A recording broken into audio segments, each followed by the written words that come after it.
সকাল বন্ধুরা, মিঠু সিম্পল লাইফস্টাইলে আমি মিঠু চলে এসেছি তোমাদের সামনে। আশা করছি তোমরা সবাই খুব ভালো আছো আর আমিও বেশ ভালোই আছি। আরও আর একটা সুন্দর একদম কুলকুল অন্ধকার সকাল নিয়ে তোমাদের সামনে শুরু করলাম।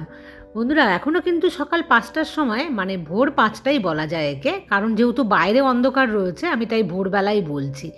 অন্যান্য সময় কিন্তু আমি দেখতাম 5টার সময় বেশ আলো হয়ে যায়। কেন এখন আলো হচ্ছে না জানি না। যাই হোক, আমার কিন্তু মনটা বেশ ভালোই লাগে সকাল সকাল যদি ঘুম থেকে উঠতে পারি, কারণ সকাল সকাল যদি আমরা চেষ্টা করি ঘুম থেকে আগে ওঠা, তাহলে কিন্তু সারাদিনে অনেকটা সময় পেয়ে যাই, আর সেই অনেকটা সময় কিন্তু আমরা একদম সৎ কাজে লাগিয়ে ফেলার চেষ্টা করতে পারি। আর তার জন্য অবশ্যই আগে আগে সকাল সকাল কিন্তু ঘুমোতেও হবে। অনেক রাতে ঘুমিয়ে খুব সকালে ওঠা, এটা কিন্তু আবার শরীরের জন্য একদমই ঠিক নয়। আর দেখো, আমি ঘুম থেকে উঠেই না আগে কি করছি, নাটসগুলো ভিজিয়ে রাখছি। কাল রাতে ভেবেছিলাম ভেজাবো, মনেই নেই।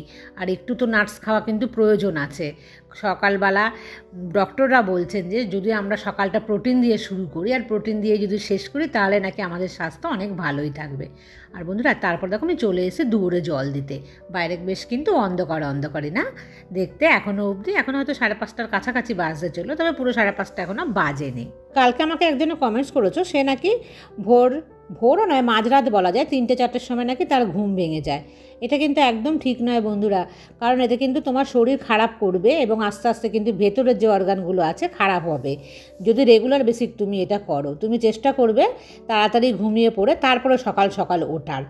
আর যদি তোমার প্রত্যেক দিন ঘুম না হয়, তাহলে কিন্তু এটা চিন্তার বিষয়। তুমি কিন্তু একটা ডক্টর দেখিও যে কেন তোমার এত মাঝরাতে ঘুমটা ভেঙে যায়। আর আমি তো অনেক আগে আগে ঘুমিয়ে পড়ি, সকাল সকাল ঘুমিয়ে পড়ি, সেই কারণে কিন্তু আমার ঘুমটা অনেক সকাল সকাল ভেঙে যায়। মোটামুটি 5 থেকে 6 ঘন্টার তো রেস্ট পেলেই মনে হয় হয়ে যায়। আগে বলতো ডক্টররা 8 ঘন্টা, এখন কিন্তু কেউই 8 ঘন্টা আমরা আর ঘুমোতে পারি না, কারণ সংসারে নানা রকম কাজকর্ম থাকে, বয়স বেড়েছে।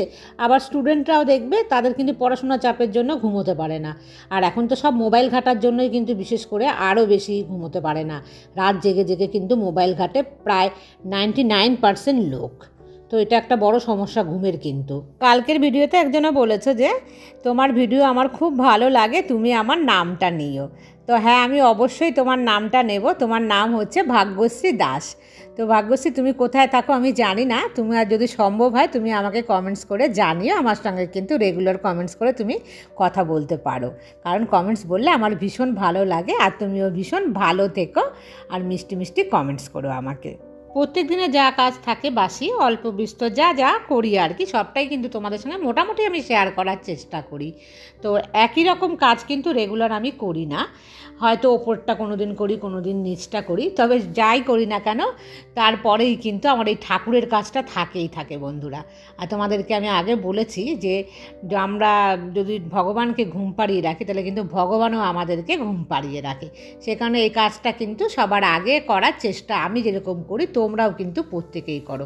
তবে আমি জানি অনেকেই আছো সকালবেলা একদম স্নান টান করে পুজো দিয়ে দাও। আমার আবার সেটা হয় না, কারণ আমার ভীষণ ঠান্ডার ধাঁচ, তো সেজন্য না ঘুম থেকে উঠেই আগে আমি যদি স্নান করি আমার ঠান্ডা লেগে যাবে একদম 100%। তো সেই কারণে কিন্তু আমি করি না, আমি আমার সুবিধা মতন করি। আমি কিন্তু একদম ভালো করে গা হাত পা ধুয়ে টুয়ে নিয়ে তারপরে কি করি বলো তো, এই জামা কাপড় চেঞ্জ করে আমি আসি। আমি কিন্তু মাথায় জল দিই না। অনেকেই হয়তো এটা নিয়ে নিন্দে করে, যে বলে যে গায়ে মাথায় না ধুলে নাকি ঠাকুরকে ছোঁয়া যায় না। আমি কিন্তু তা নই। ভগবান আমার কাছে মনে হয় যেন আমি যেমনভাবে আছি, যদি আমি শুদ্ধ মনে শুদ্ধ বস্ত্রে থাকি, তাহলেই কিন্তু আমি ঠাকুরকে বা আমার ভগবানদেরকে আমি ছুঁতে পারবো। এটা কিন্তু যার যার নিজস্ব একটা ভাবনা। তবে যে যেভাবেই পুজো করো না কেন, একটা কথা মনে রাখবে যে শুদ্ধ মন আর অহংকার মুক্ত মন কিন্তু রাখা আমাদের প্রত্যেকের প্রয়োজন।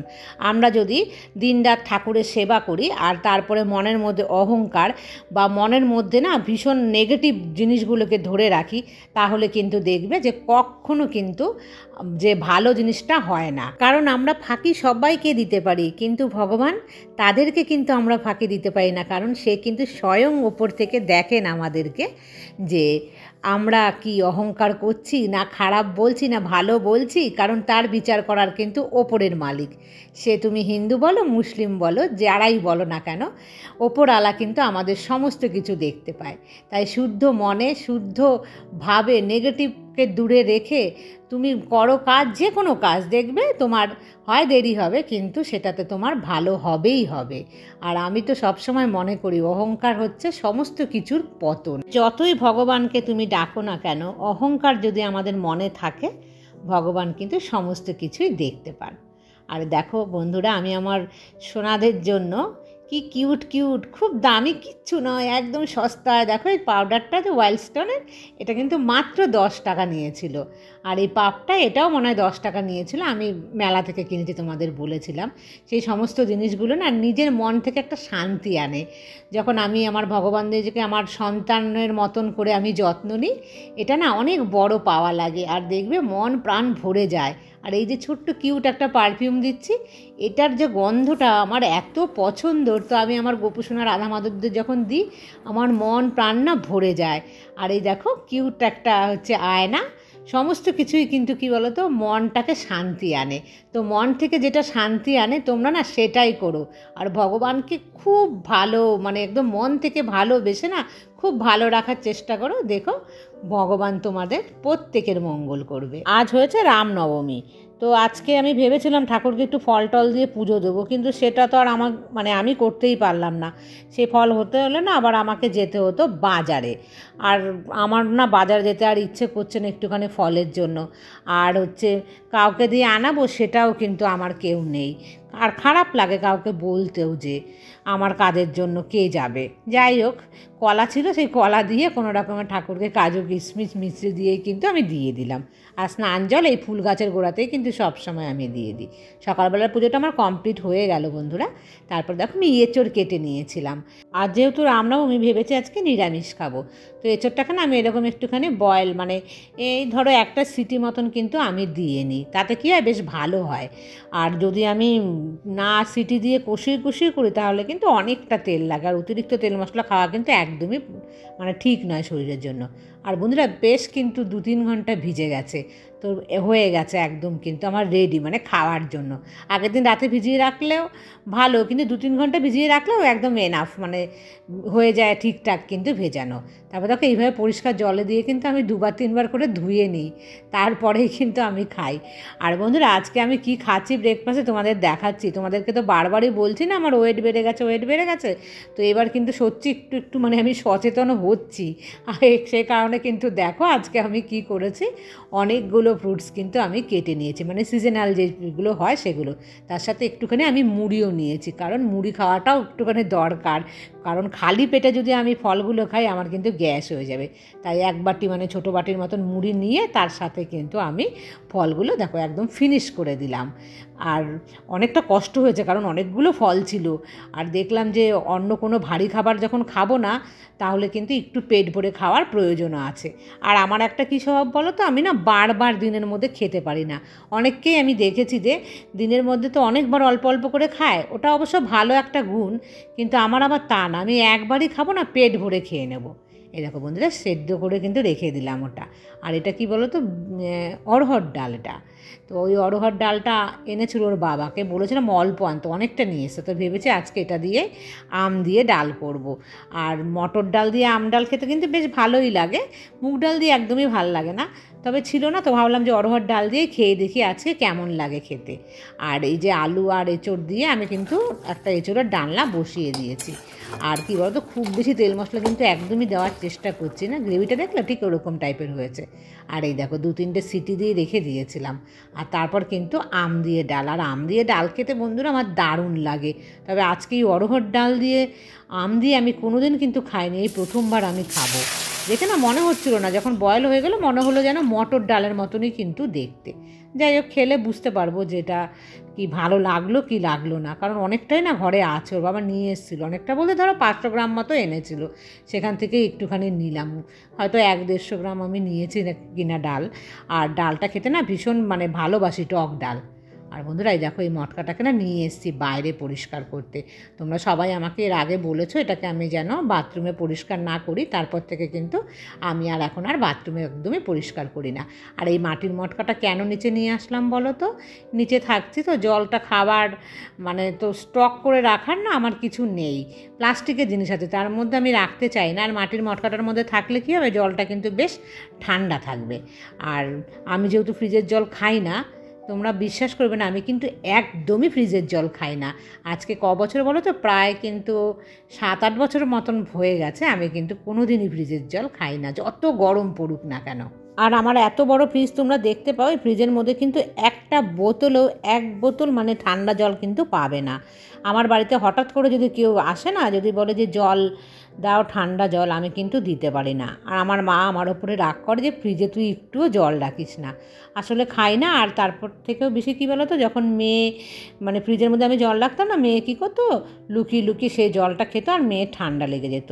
তো মেয়ের ভয়ে আমি রাখতাম না, কারণ আমি তো রাখতেই পারি বোতল জল, আমি তো খাবো না, কিন্তু কেউ আসলে কিন্তু মেয়ে লুকিয়ে লুকিয়ে খেয়ে ঠান্ডা লাগাবে সেই কারণে। তবে কেউ যদি বলে যে গরমকালে বাড়িতে আমার আসবে, আমি আগে থেকে জানলে কিন্তু তখন 2-3 বোতল আমি ফ্রিজের মধ্যে ভরে রাখি জল। আর তা না হলে হঠাৎ করে কিন্তু আমার বাড়িতে আসলে তোমরা কেউ পাবে না ঠান্ডা জল। সকাল সকাল রান্নাটা কিন্তু আমি করে নিলাম, তারপরে আমি চলে আসলাম এই স্ট্যান্ড বেসিনটা পরিষ্কার করতে। এই স্ট্যান্ড বেসিনটাও না বেশ কিন্তু নোংরা হয়। তবে বন্ধুরা আগের মতন তো আর চকচকে করে না, ব্যবহার করতে করতে জিনিস দীর্ঘদিনের খারাপ তো হবেই হবে। তবুও চেষ্টা কিন্তু সবসময় করবে যতটা পরিষ্কার করে রাখা সম্ভব ততটাই। কিন্তু আগে জানো তো বন্ধুরা, আমি কিন্তু সংসারের কাজে এতটা সময় দিতে পারতাম না, আর এখন আমি দিতে পারি। আর মেয়ের ক্লাস 10 অবধি আমি একদমই সময় পেতাম না। মেয়ের হচ্ছে 5টা-6টা করে টিউশন ছিল, সেই সমস্ত টিউশনে আমি নিয়ে যেতাম, নিয়ে আসতাম। তারপরে বাজার, ব্যাংক, পোস্ট অফিস সমস্ত কাজ কিন্তু আমাকে তখন অনেক মাত্রাতে বেশি করতে হতো। তো সেই কারণে আমাকে বাইরেই বেশিরভাগ সময়টা থাকতে হতো। আর দেখবে বাইরে বেশি সময় কাটালে না ঘরে এসে কিন্তু ঘরের কাজগুলো একদম করা যেত না। তখন না আমি কোনো রকম দায়সারাভাবে কাজগুলো করতাম। আর তার ফলে মানে আমার যে সংসারে পরিষ্কার পরিচ্ছন্নতা আমি কিন্তু খুব সময় দিতে পারতাম না। আর আমি তখন একদমই হাউস হেল্পার রাখিনি, মানে তার অনেকটা আগে আমি রেখেছিলাম। আর ধরো মেয়ে যখন 6-7-এ পড়ে তার সেই অবধি আমার ছিল আর কি কাজের মেয়ে। আর সেই কাজের মানে হাউস হেল্পারকে আমি ছাড়িয়ে দিয়েছিলাম, তোমাদেরকে বলেছিলামই আমি প্রথম দিকের ব্লগগুলোতে যে কেন ছাড়িয়ে দিয়েছিলাম। তারপর কিন্তু দীর্ঘ অনেক বছর নিইনি, আর ধরো প্রায় 1 বছর হতে চললো আমি নিয়েছি এই হাউস হেল্পার।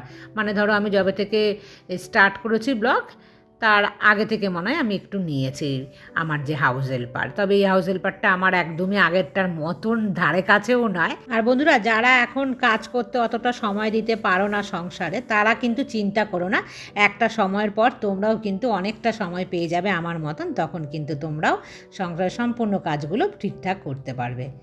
আম ডাল আর এই দেখো এই চোটটা ঠিক এরকম মাখো মাখো টাইপের করেছি, তবে কাঁচা লঙ্কা দিয়ে করেছি তো একটুখানি মানে হচ্ছে যেন কেমন হয়েছে দেখতে, তাই না? যাই হোক, দেখতে যেমনই হোক তেল মশলা তবে কিন্তু অবশ্যই কম দিয়েছি আমি।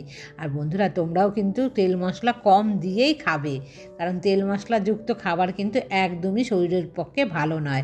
যতই তোমাদের টাকা পয়সা যা খুশি থাকুক, যে অনেক তেল কিনে কিনে আমরা খেতে পারবো, তবুও কিন্তু তেল মশলা খাবে না, কারণ এখন খেতে পারলেও বছর 5-এর মধ্যেই কিন্তু আমাদের সববার শরীর খারাপ হয়ে যাবে। আর এই দেখো বন্ধুরা কেমন কান্না করছে দেখলে না, তো তাকে কিন্তু একটু আমুল দুধ দিয়ে ভাত মেখে দিচ্ছি, কারণ আজকে তো মাছ নেই। সে দৌড়ে ঘরে চলে এসছে, আমি দরজা খুলে রেখে গেছি যে খাবারটা নিয়ে যখন বেরোবো হাতে তো এঁঠো থাকবে আর হাতে ক্যামেরা থাকবে, ভেবেছি একটু ক্যামেরা করবো। তো সেই কারণে দরজাটা খোলা পেতেই আর গলার আওয়াজ শোনো, মানে পাগল হয়ে গেছে একবারে। আর আমি দিতে গেলাম, ভাতটা না ছড়িয়ে গেল, এক হাতে দিতে গেছিলাম তো ভাতটা। যাই হোক, দেখেছো আমি ডাকলেই কিন্তু সে আমার প্রত্যেক কথাতে না উত্তর দেবে। এখন ঘড়ির কাঁটাতে রাত হচ্ছে 15টা মতন বাজে। সন্ধে পুজো দেওয়ার পর ওপরে গিয়েছিলাম, তো নিচে যখন আসলাম মানে খাবার জন্য, তার আগে কিন্তু 2 বোতল জল ভরে আমি নিয়ে আসলাম। তো ভেবেছি এইভাবেই আমি যখন উপরে যাব তখন আমি বোতলগুলো ভরে নিয়ে এসে তারপরে এই মাটির মটকাটাকে কিন্তু ভরে রাখবো। তাহলে অল্প অল্প করে জল দিয়ে ভরে রাখলে এটা ভরেও যাবে, আর আমার কাজেরও কিন্তু অসুবিধা হবে না, মানে আমার প্রেশার পড়বে না শরীরের উপর। তো এইভাবেই কিন্তু ব্যালেন্স করে আমি কাজগুলো করি সব সময়। তো বন্ধুরা তাহলে আজকের মতন এই পর্যন্তই রাখছি, আবার দেখা হবে নেক্সট ব্লগে। ততক্ষণ তোমরা সবাই ভালো থেকো।